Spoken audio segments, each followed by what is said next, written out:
And without further ado, I'd like to introduce our guest speaker for tonight, Arbini, everybody.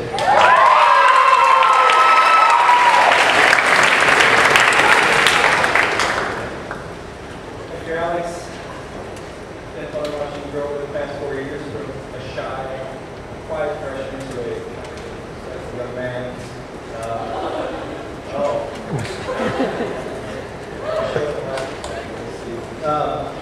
Anyway, first I want to congratulate all the inductees and all of the returning members for their contributions to Mehlville High School and their display excellence in the areas of leadership, service, character, and scholarship.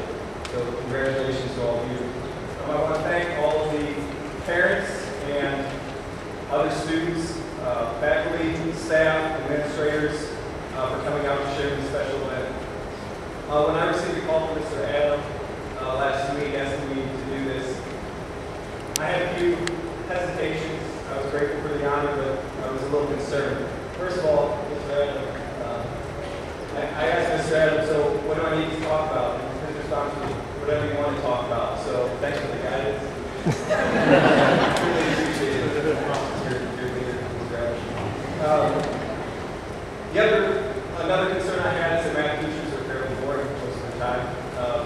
It's my understanding that I'm the first math teacher, as the former sponsors indicated, I'm the first math teacher to ever speak at one of these. And given the fact that we are fairly boring, there are exits on the other side, I'll come back in about 10 minutes. I should be finished in that time. I also need to find a topic that won't get me fired. So I figured I had to stay away from politics, religion, and the senior principal, Mr. Colonel's height deficiency.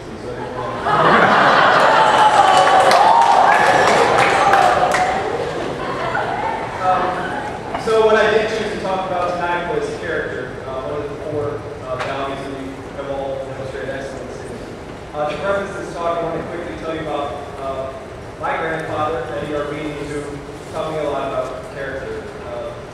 My parents are actually here. They don't know I'm talking about this, but they'll probably cheer me up.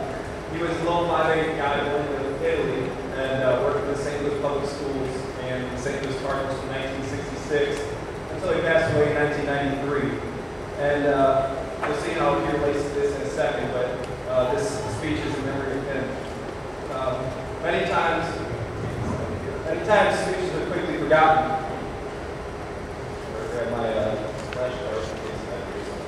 But speeches are quickly forgotten. A few things I've learned about public speaking is if you can engage your audience, number one, and if you get the way to remember it, number two, that they'll be quicker and it will be more easily remembered.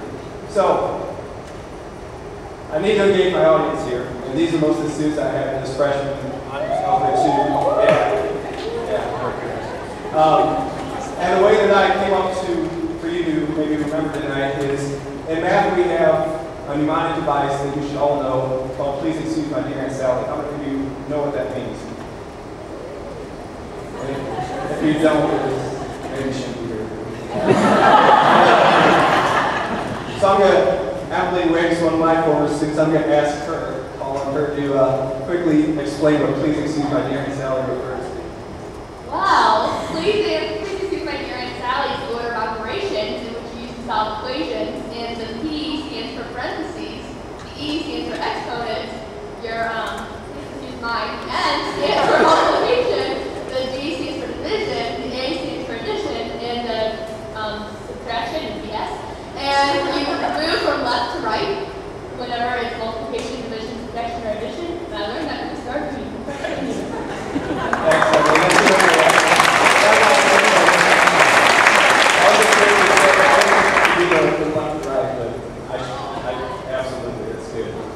So the mnemonic device I'm going to give you for tonight to remember character is I remember my grandpa Eddie, okay? Something that's near and dear to me. So the first word is I, which stands for integrity. Integrity is your honesty, being trustworthy, courteous. The story I'm going to use here, I can see sitting over here, is Michelle Eggers. Now I had Michelle as a friend. She doesn't know I'm about to do This, I had Michelle, again, in that freshman honors class, and I gave all the students an assignment where they had to pick whatever they wanted to talk about with mathematics. And what Michelle did, this was amazing to me. I didn't know this was possible.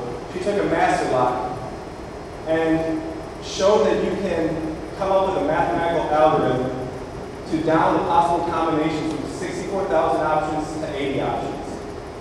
She downed the number of possible combinations by 99.9%, and she could crack any master lock in under 10 minutes. So, that's I think, outstanding.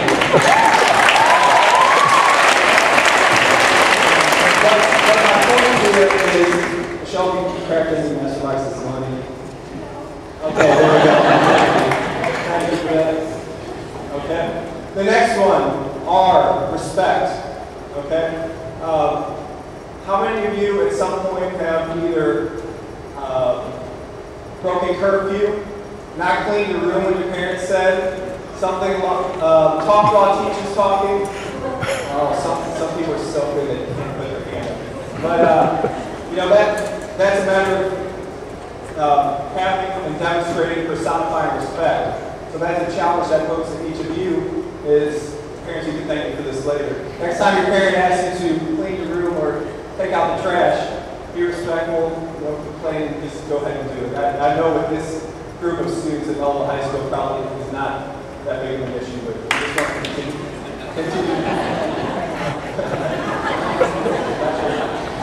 Somebody there, I don't know. The next one, I remember why, okay? That stands for mistakes, okay? The big thing here is learn from your mistakes, okay? We often, you know, the mistake might be small or might be really big, and this really came up with a thing, phrase called an Arbiniism that she expected me to give you my knowledge using an Arbiniism. So my Arbiniism here is that when we talk about learning from your mistakes, what you learn from your mistakes will build your character, and how you react to those mistakes will reveal your character to other people. Okay? So that's a big thing. That it says a lot how you deal with when you mess up and you confess up to it and make it right somehow. I think that says a lot about character. All right, think about my mnemonic here. I remember I'm going to skip the G and come back to that and talk about E. My grandpa had an E. What we're going to talk about here is effort ensures excellence. And I want to come up with a story about one of you. How many people have seen Steve Shin's notes?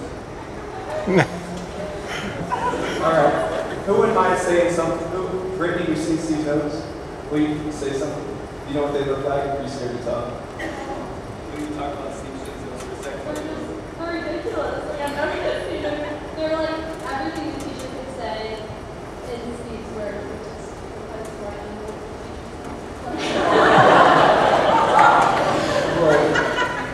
yeah, Steve's notes, you know, if you could frame them and hang them in an art museum, that's pretty much what they look like. They are crystal clean. I hear, for the past 4 years, all I've heard is, I wasn't here, but I'll just get Steve's notes. Oh, I don't understand my science homework, I'm going to go get Steve's notes.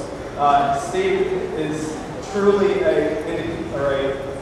personifies what it means that effort ensures excellence. He's right there fighting for that valedictorian status, so we wish him the best of luck. The other thing I just found out last week, as a side note, I heard Steve was voted by his 6th grade class as most likely to become president. And while I said I want to talk about politics, Steve Shin in 2028 or 2032 for president.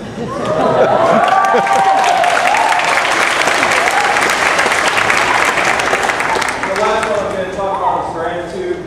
Gratitude, let me go back to my notes just to end up here. Gratitude is being grateful for what you have in order to lead a more positive or happy life. So many times we get focused on complaining about the things we don't have or why it isn't fair or isn't right, instead of focus on what we do have. I hear a lot from students, I hear a lot from peers and other people. What I complain about is people complain too much. So my challenge to you is be thankful for what you have, be thankful for your friends, your family, your senses, your health, an awesome math teacher, whatever it is, and focus on those to be more happy and positive. So in conclusion, congratulations and best wishes in the future. Continue on the path of excellence in the areas of scholarship, leadership, and service, and character. And if you ever need advice on character, just remember my grandpa Eddie. Thank you.